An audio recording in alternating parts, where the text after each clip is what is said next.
Bronchial tree highly branch system of lungs है।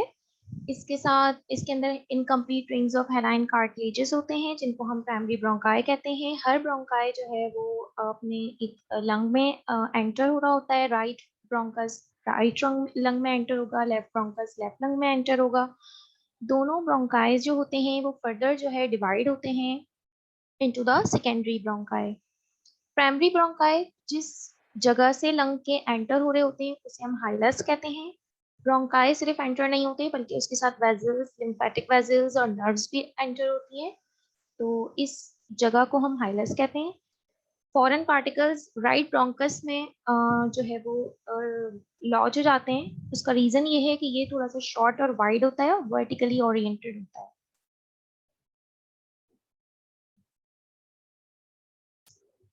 Further bronchi जो है वो डिवाइड होते हैं into the tertiary branches. Each tertiary branch को हम सेगमेंटल ब्रोंकस कहते हैं क्योंकि ये एक पर्टिकुलर पार्ट ऑफ लंग को सप्लाई कर रही होती है, जिसे हम ब्रोंकोपल्मोनरी सेगमेंट कहते हैं। ब्रोंकोपल्मोनरी सेगमेंट क्या है कि एक ब्रोंकस एक पल्मोनरी सेगमेंट को सप्लाई कर रहा है। सेकेंडरी ब्रोंकाई टर्शियरी ब्रोंकाई में डिवाइड हो रहे हैं। टर्शियरी ब्रोंकाई ब्रोंक्यूल्स में and then the terminal bronchioles होते हैं। कार्टिलेज अमाउंट डिक्रीज होता जाता है, स्मूथ मसल्स इंक्रीज होते हैं। ऐसा क्यों होता है? क्योंकि start of the respiratory system यहाँ पे कार्टिलेजेस ज़्यादा होते हैं, इसे ज़्यादा सपोर्ट की ज़रूरत है। जैसे जैसे डिविजन्स आगे आती जा रही हैं इधर जो है वो स्मूथ मसल्स जो है वो रह जाते हैं, कार्टिलेजेस की नीड नहीं होती है क्योंकि यहाँ पे क्या होता है, डिफ्यूजन होती है। इसी वजह से एपिथेलियम जो है वो सूडो स्ट्रेटिफाइड कॉलमनर एपिथेलियम और से क्यूबॉइडल एपिथेलियम में चेंज होना शुरू हो जाती है। ये सेल्स के टाइप्स हैं just. Respiratory bronchioles, alveolar ducts and alveoli, ये क्या है?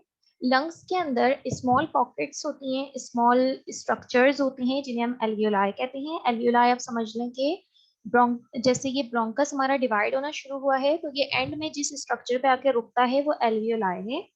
ये थिन वॉल्ड होते हैं। यहाँ पर बेसिकली डिफ्यूजन ऑफ गैसेस होती है। Gas exchange occurs in alveolar ducts and bronchioles as well, और इससे ऊपर का जो पार्ट है ब्रोंक्यूल्स उसमें भी गैस एक्सचेंज होती है।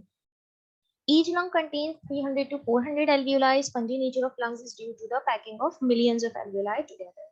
Lungs स्पंजी होते हैं, स्पंज टाइप के होते हैं, और इसका रीजन क्या है कि इसके अंदर एल्वियोलाई होते हैं जो कि हमने बताया कि स्मॉल पैकेट्स हैं और इधर गैसियस एक्सचेंज होता है।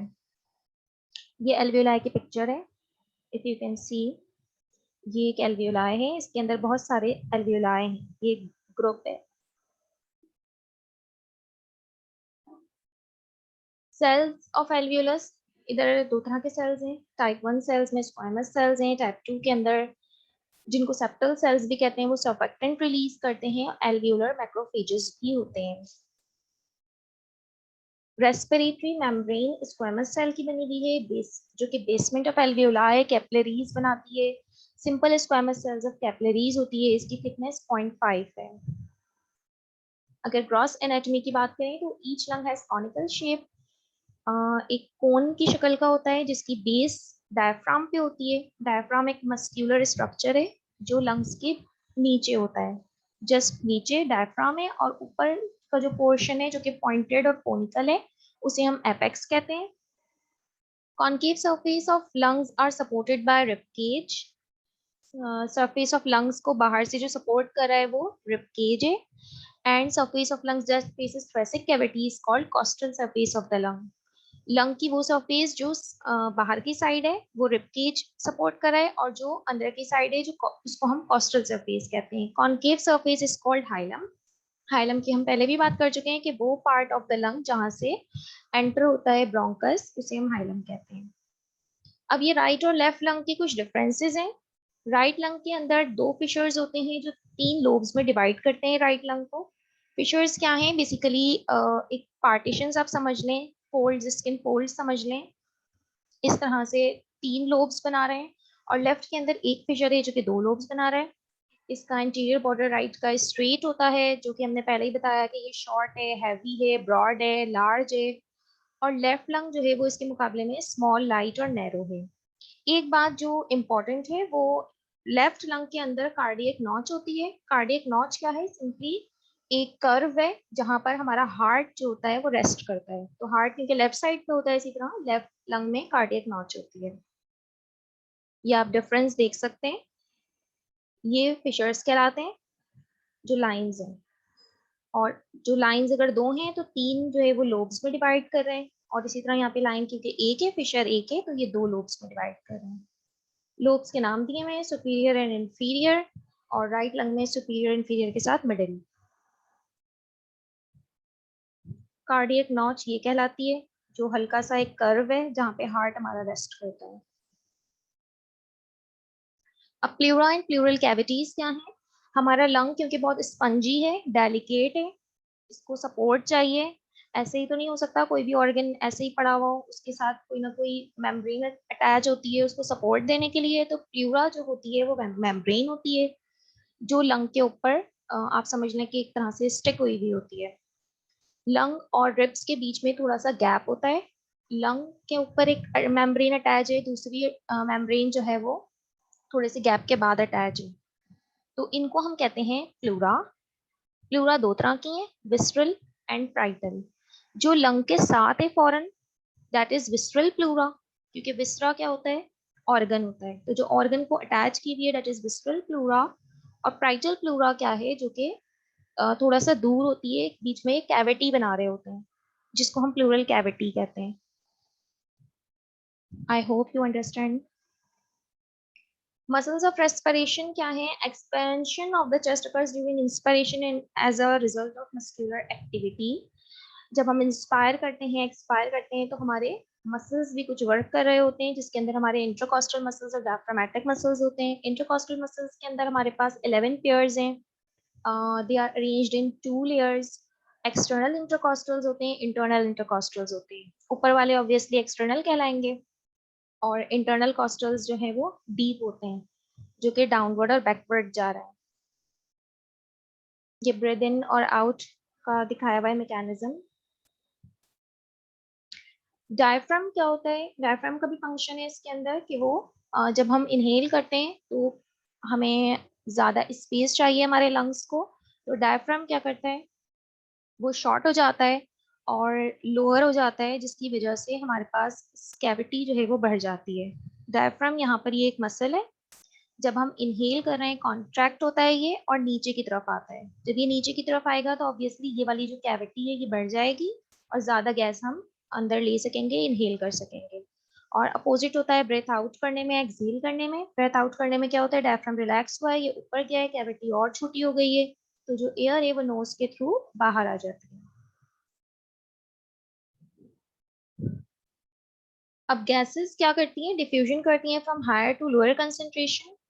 ये हमें पहले से बात पता है कि गैसेस जो होती हैं वो हाई कंसेंट्रेशन वाली जगह से लोअर की तरफ आती हैं। अब कंपोजिशन की अगर हम बात करें तो जो हम एयर इन करते हैं, ब्रेथ इन करते हैं, उसके अंदर 21% ऑक्सीजन होती है। लेकिन जो हम एयर आउट कर रहे हैं, एक्सपायर्ड कर रहे हैं, उसके अंदर अगेन हमारे पास 16% ऑक्सीजन होती है।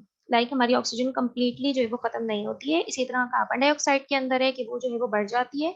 एज यू कैन सी के 0.04% है, एंड देन एक्सपायर्ड एयर में 4% है। नाइट्रोजन सेम है क्योंकि इसका जो है वो ये डिजोल्व नहीं होती है। वाटर वेपर वेरिएबल हो सकते हैं, कि ज़्यादा भी हो सकते हैं according to the humidity. Partial pressures की बात करें तो हमारे पास एल्वियोलर एयर के अंदर प्रेशर जो है वो सबसे ज़्यादा है, 100 है। ऑक्सीजनेटेड ब्लड के अंदर ऑब्वियसली प्रेशर ज़्यादा है, 100 है। डीऑक्सीजनेटेड के अंदर कम है। अ, इससे पता क्या चल रहा है कि हमारी जो एल्वियोलाई हैं उसके अंदर ऑक्सीजन की जो प्रेशर्स होते हैं वो ज़्यादा होते हैं ऑक्सीजनेटेड ब्लड के। तभी तो यहाँ पर जो है वो डीऑक्सीजनेटेड में, क्योंकि ये प्रेशर कम है, तभी तो फिर डिफ्यूजन होगी ना, कि यहाँ पर ऑक्सीजन कम है तो डिफ्यूजन हो जाएगी, और कार्बन डाइऑक्साइड ज़्यादा है तो इसकी भी डिफ्यूजन होगी, कि ये बैक टू द एयर चली जाएगी ब्लड से। ट्रांसपोर्टेशन की बात करें अगर, तो ऑक्सीजन क्या होती है?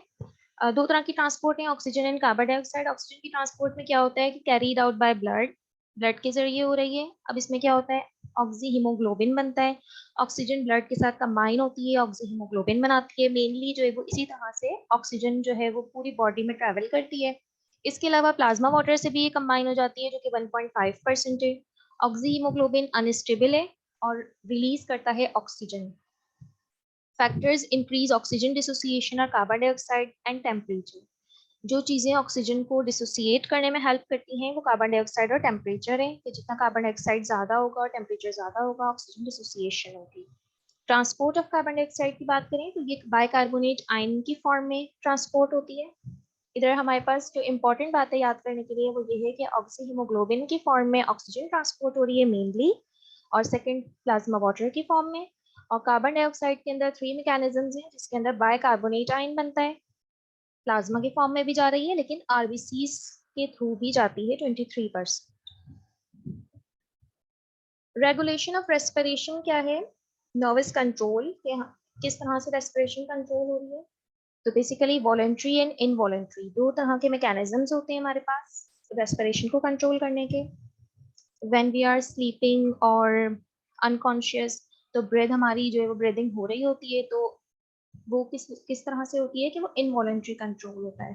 लेकिन हम वॉलेंट्री कंट्रोल भी कर सकते हैं, लाइक अगर हम डीप ब्रेथ करना चाहें, ब्रेथ को होल्ड करना चाहें, तो वो भी हम कर सकते हैं, तो वो एक वॉलेंट्री कंट्रोल है। तो वॉलेंट्री कंट्रोल सेरिब्रल कॉर्टेक्स के थ्रू होता है, यहाँ पर मेंशन है सेरिब्रल कॉर्टेक्स जो कि ब्रेन का पार्ट है, और जो ये मेड्यूला और पॉन्स हैं ये भी ब्रेन के पार्ट है। ये रेस्पिरेटरी सेंटर्स भी कहलाते हैं, और ये इनवॉलेंट्री कंट्रोल को कंट्रोल मैकेनिज्म होता है यहाँ पे कि इनवॉलेंट्री ये कंट्रोल करते हैं। ये अगेन यही आपको बताया गया है इस पिक्चर में भी। अब रेगुलेशन ऑफ रेस्पिरेशन का मकसद क्या है कि ये ऑक्सीजन और कार्बन डाइऑक्साइड के लेवल्स को जो है वो मेंटेन रखते हैं। सेंट्रल कंट्रोलर क्या है? ब्रेन स्टेम है जिसमें पॉन्स और मेड्यूला आता है, कॉर्टेक्स है, इसके अलावा अदर पार्ट्स भी होते हैं। सेंसर्स क्या होते हैं? जो डिटेक्ट करते हैं कि ऑक्सीजन लेवल कम हो गया है तो हमें ज़्यादा ब्रेथ करनी है, या कार्बन डाइऑक्साइड जो है वो बढ़ गई है तो हमारी ब्रीदिंग जो है वो बढ़ जाती है। तो वो चीज़ें जो ये चीज़ें सेंस कर रही होती हैं, बता रही होती हैं हमारे नर्वस सिस्टम को, वो सेंसर्स हैं। सेंसर्स 3 तरह के होते हैं, बेसिकली 2 तरह के होते हैं, कीमो एंड पल्मोनरी, इसके अलावा दूसरे भी हैं। कीमो जो है वो कीमो रिसेप्टर्स सेंट्रल और पेरिफेरल होते हैं। पल्मोनरी रिसेप्टर्स जो है वो हमारे लंग्स में होते हैं। इफेक्टर्स क्या हैं? इफेक्टर्स जो ब्रेन से जब सिग्नल मिला तो उन्हें काम करना है, तो वो ऑब्वियसली हमारे रेस्पिरेटरी मसल्स होते हैं, जैसे हमने पहले भी डिस्कस किया था कि ये intercostal muscles, diaphragm, abdominal muscles होते हैं। इसके अलावा कुछ एसेसरी मसल्स होते हैं। एसेसरी मसल्स क्या होते हैं कि जो बेसिकली हमारी ब्रीदिंग में वैसे तो हेल्प नहीं करते, लेकिन अगर हम बहुत ही यूँ कह लें कि बहुत एफर्ट्स के साथ अगर ब्रीथ कर रहे हैं, जैसे कोई पेशेंट होता है कि वो बहुत एफर्ट्स के साथ ब्रीथ कर रहा है, नॉर्मल पैटर्न उसका डिस्टर्ब हो गया है, तो फिर वो एसेसरी मसल्स यूज करता है जिसमें हमारे नेक के मसल्स आ जाते हैं। लंग कैपेसिटीज और वॉल्यूम, इसकी बात करें तो लंग वॉल्यूम्स क्या होते हैं कि जो अमाउंट ऑफ एयर हमारी जो है वो लंग्स में जा रहा है उसे हम वॉल्यूम कहते हैं। अब ये वॉल्यूम डिफरेंट तरह के हैं, tidal volume, inspiratory reserve, expiratory reserve and residual. Tidal volume क्या है कि द वॉल्यूम इंस्पायर्ड और expired with each normal breath, like जितना हम नॉर्मल अपनी ब्रेथ के अंदर इन कर रहे हैं और आउट कर रहे हैं एयर को, दैट इज टाइडल वॉल्यूम, और वो होता है 500 ml।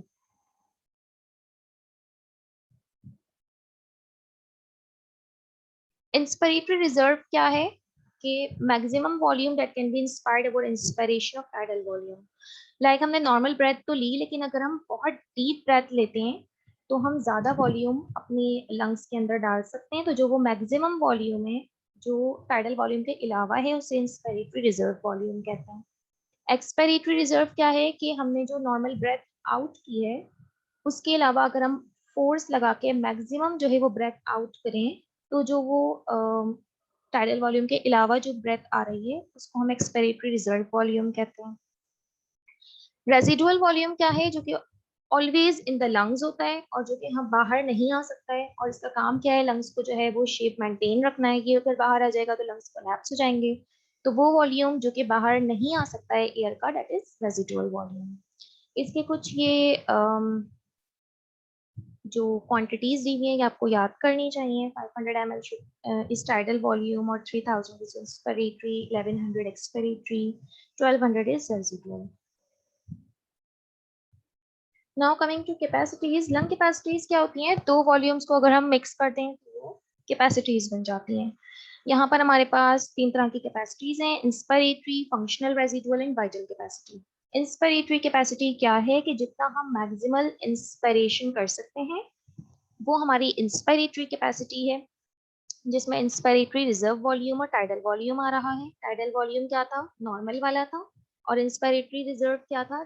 जो एक्स्ट्रा टू नॉर्मल ब्रीथ इन हम कर सकें, तो इन दोनों को अगर हम मिला देंगे तो वो इंस्पिरेटरी कैपेसिटी बन जाएगा दिस। फंक्शनल रेजिडुअल कैपेसिटी क्या है? Volume of gases remaining in the lung after normal expiration cannot be measured by spirometer because it includes residual volume. Functional residual capacity हम मेजर नहीं कर सकते हैं। ये वॉल्यूम, लंग वॉल्यूम जो उसके अंदर रहता है हमारे लंग्स के अंदर आफ्टर नॉर्मल एक्सपायरेशन है। इसमें एक्सपायरेटरी रिजर्व वॉल्यूम और रेजिडुअल वॉल्यूम आ जाते हैं।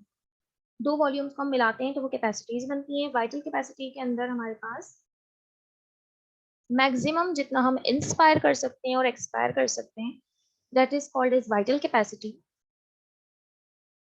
और टोटल लंग कैपेसिटी क्या है कि volume of lung after maximal expiration, यानी कि सारे वॉल्यूम्स को अगर हम कंबाइन कर दें तो फिर वो बन जाती है टोटल लंग कैपेसिटी।